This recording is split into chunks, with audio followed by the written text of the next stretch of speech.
दोस्तों, आज की कहानी है भाभी हो या ना हो, विवाह के बाद बेटी का मायके में कोई अधिकार नहीं होता।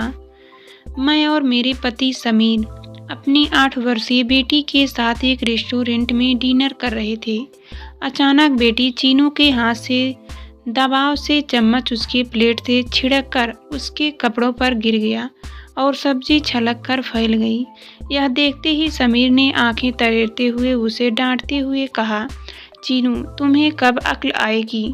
कितनी बार समझाया है कि प्लेट को संभाल कर पकड़ा करो, लेकिन तुम्हें समझ ही नहीं आता। आखिर अपनी माँ के गंवारपन के गुण तो तुम्हें आएंगे ही ना।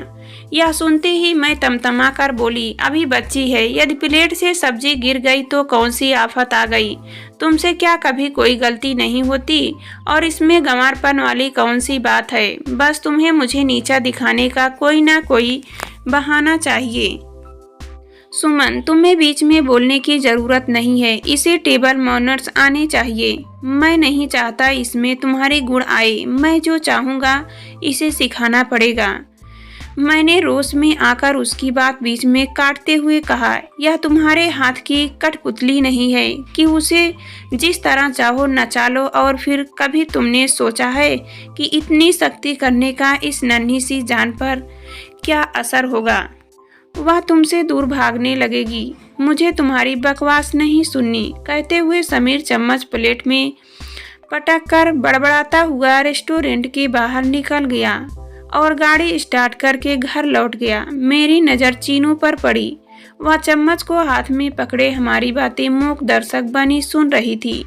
उसका चेहरा बुझ गया था।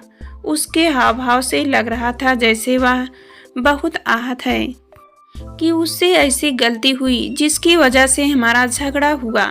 मैंने उसका फ्रॉक नैपकिन से साफ किया और फिर पुचकारते हुए कहा, कोई बात नहीं बेटा, गलती तो किसी से भी हो सकती है। तुम अपना खाना खाओ। नहीं मम्मा, मुझे भूख नहीं है, मैंने खा लिया। कहते हुए वह उठ गई। मुझे पता था कि अब वह नहीं खाएगी। सुबह वह कितनी खुश थी जब उसे पता चला था कि आज हम बाहर डिनर पर जाएंगे। यह सोचकर मेरा मन रुआसा हो गया कि मैं समीर की बात पर प्रतिक्रिया नहीं देती तो बात इतनी नहीं बढ़ती, मगर मैं भी क्या करती? आखिर कब तक बर्दाश्त करती? मुझे नीचा दिखाने के लिए बात बात में चीनू को मेरा उदाहरण देकर कि अपनी माँ जैसी मत बन जाना, उसे डांटता रहता है। मेरी चिढ़ को उस पर निकालने की उसकी आदत बनती जा रही थी। हम दोनों कैब लेकर घर आए तो देखा समीर दरवाज़ा बंद करके अपने कमरे में था। हम भी आकर सो गए, लेकिन मेरा मन इतना अशांत था कि उसके कारण मेरी आंखों में नींद आने का नाम ही नहीं ले रही थी। मैंने बगल में लेटी चीनू को भरपूर दृष्टि से देखा। कितनी मासूम लग रही थी वह।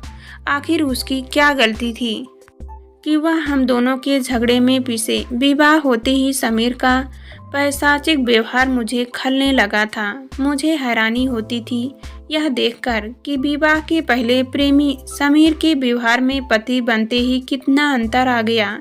वह मेरे हर काम में मीन मेख निकाल कर यह जताना कभी नहीं चूकता कि मैं छोटे शहर में पली हूँ। यहाँ तक कि वह किसी और की उपस्थिति का भी ध्यान नहीं रखता था। इससे पहले कि मैं समीर को अच्छी तरह समझूं, चीनू मेरे गर्भ में आ गई। उसके बाद तो मेरा पूरा ध्यान ही आने वाले बच्चों की अगवानी की तैयारी में लग गया था। मैंने सोचा कि बच्चा होने के बाद शायद उसका व्यवहार बदल जाएगा। मैं उसके पालन पोषण में इतनी व्यस्त हो गई कि अपनी मान अपमान पर ध्यान देने का मुझे वक्त ही नहीं मिला। वैसे चीनू की भौतिक सुख सुविधा में वह कभी कोई कमी नहीं छोड़ता था। वक्त मुट्ठी में रेत की तरह फिसलता गया, पर चीनू 3 साल की हो गई। इन सालों में मेरे प्रति समीर के व्यवहार में रत्ती भर परिवर्तन नहीं आया। खुद तो चीनू के लिए सुविधाओं को उपलब्ध करा रही अपने कर्तव्यों की इत स्त्री समझता था, लेकिन उसके पालन पोषण में मेरी कमी निकालकर वह मुझे नीचा दिखाने का कोई मौका नहीं छोड़ता था। धीरे धीरे वह इसके लिए चीनू को अपना हथियार बनाने लगा कि वह भी मेरी आदतें सीख रही है, जो कि मेरे लिए असहनीय है होने लगा था। इस प्रकार का वाद विवाद रोज का ही हिस्सा बन गया था और बढ़ता ही जा रहा था। मैं नहीं चाहती थी कि वह हमारे झगड़े में दलदल में चीनू को भी घसीटे। चीनू तो सहमी हुई मूक दर्शक बनी रहती थी और आज तो हद हो गई थी। वास्तविकता तो यह है कि समीर को इस बात का बड़ा घमंड है कि वह इतना कमाता है और उसने सारी सुख सुविधाएं हमें दे रखी है और वह पैसे से सारे रिश्ते खरीद सकता है। मैं सोच में पड़ गई कि स्त्री को हर अवस्था में पुरुष का सुरक्षा कवच चाहिए होता है, फिर चाहे वह सुरक्षा कवच स्त्री के लिए सोने के पिंजरे में कैद होने की समान ही क्यों ना हो। इस कैद में रहकर स्त्री बाहरी दुनिया में से तो सुरक्षित हो जाती है, लेकिन इसके अंदर की यातनाएं भी कम नहीं होती। पिछली पीढ़ी में स्त्री आर्थिक रूप से आत्मनिर्भर नहीं होती थी, इसलिए आहसनीय होने के कारण पति द्वारा दी गई यातनाओं को मन मार कर स्वीकार लेती थी। उन्हें बचपन से ही घुट्टी पिला दी जाती थी कि उनके लिए विवाह करना आवश्यक है और पति के साथ रहकर ही वे सामाजिक मान्यता प्राप्त कर सकती हैं। इसके इतर उनका कोई वजूद ही नहीं है। मगर अब स्त्रियां आत्मनिर्भर होने के साथ साथ अपने अधिकारों के लिए भी जागरूक हो गई हैं। फिर भी कितनी स्त्रियां जो पुरुष के बिना रहने का निर्णय ले पा रही है, लेकिन मैं यह निर्णय लेकर समाज की सोच को झुठला कर रहूंगी। तलाक लेकर नहीं, बल्कि साथ रहकर। तलाक ही हर दुखद वैवाहिक रिश्ते का अंत नहीं होता। आखिर यह मेरा भी घर है, जिसे मैंने तन मन धन से संवारा है। इसे छोड़कर मैं क्यों जाऊं? लड़कियों का विवाह हो जाता है तो उनका अपने मायके पर अधिकार नहीं रहता। विवाह के बाद पति से अलग रहने की सोचे तो वही उस घर को छोड़कर जाती है। फिर उनका अपना घर कौन सा है जिस पर वे अपना पूरा अधिकार जता सके? अधिकार मांगने से नहीं मिलता, उसे छीनना पड़ता है। मैंने मन ही मन एक निर्णय ले लिया और बेफिक्र होकर सो गई। सुबह उठी तो मन बड़ा भारी हो रहा था। समीर अभी भी असामान्य नहीं था। वह ऑफिस के लिए तैयार हो रहा था तो मैंने टेबल पर नाश्ता लगाया, लेकिन वह मैं ऑफिस में नाश्ता कर लूँगा बड़बड़ाते हुए निकल गया। मैंने भी उसकी बात पर कोई प्रतिक्रिया नहीं दी। चीनू आकर मुझसे लिपट गई और बोली, मम्मा, पापा को इतना गुस्सा क्यों आता है? मुझसे थोड़ी सब्जी ही तो गिरी थी, आपको याद है? उनसे भी चाय का कप लुढ़क गया था और आपने उनसे कहा था कि कोई बात नहीं, ऐसा हो जाता है। फिर तुरंत कपड़ा लाकर आपने सफाई की थी। मेरी गलती पर पापा ऐसा क्यों नहीं कहते? मुझे पापा बिल्कुल अच्छे नहीं लगते। जब वे ऑफिस चले जाते हैं तब घर में कितना अच्छा लगता है।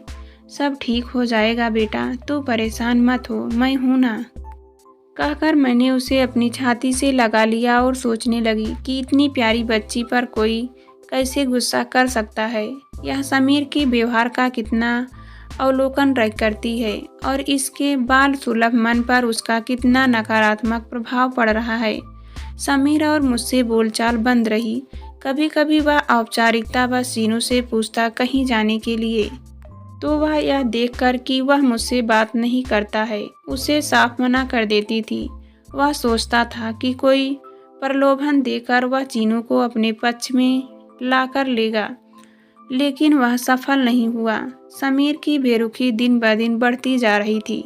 मनमानी भी धीरे धीरे बढ़ रही थी। जब तब घर का खाना छोड़कर बाहर खाने चला जाता, मैं भी उसके व्यवहार को अनदेखा करके चीनू के साथ खुश रहती। यह स्थिति 15 दिन रही। एक दिन मैं चीनू के साथ कहीं से लौटी तो देखा समीर ऑफिस से अप्रत्याशित जल्दी लौटकर घर में बैठा था। मुझे देखते ही गुस्से में बोला, क्या बात है, आजकल कहाँ जाती हो? बताने भी ज़रूरत नहीं समझी जाती। उसकी बात बीच में काटकर मैं बोली, तुम बताते हो कि तुम कहाँ जाते हो? मेरी बात और है क्या? तुम गुलछर्रे उड़ाने की इजाज़त है क्योंकि तुम पुरुष हो, मुझे नहीं, क्योंकि लेकिन तुम्हें तकलीफ क्या है? तुम्हें किस चीज़ की कमी है? हर सुख घर में मौजूद है, पैसे की कोई कमी नहीं, जो चाहे कर सकती हो। गुलछर्रे उड़ाने वाली बात सुनकर वह थोड़ा संयत होकर मेरी बात को बीच में ही रोक कर बोला, क्योंकि उसके और उसकी कुलीग सुमन के विवाहेतर संबंध से मैं अभिज्ञ नहीं थी। तुम्हें क्या लगता है, इन भौतिक सुखों के लिए ही स्त्री अपने पूर्व रिश्तों को विवाह के सप्तपदी लेते हुए समय ही हवन कुंड में झोंक देती है और बदले में पुरुष उसके शरीर पर अपना प्रभुत्व समझकर जब चाहे नोच खसोट कर अपनी मर्दानगी दिखाता है। स्त्री भी हाड़ मांस की बनी होती है, उसके पास भी दिल होता है, उसका भी स्वाभिमान होता है। वह अपने पति से आर्थिक सुरक्षा के साथ साथ मानसिक और सामाजिक सुरक्षा की भी अपेक्षा करती है। तुम्हारे घर वाले तुम्हारे सामने मुझे कितना भी नीचा दिखा ले, लेकिन तुम्हारी कोई प्रतिक्रिया नहीं होती। तुम मूक दर्शक बने खड़े देखते रहते हो। स्वयं हर समय मुझे नीचा दिखाकर मेरे मन को कितना आहत करते हो, यह कभी सोचा है?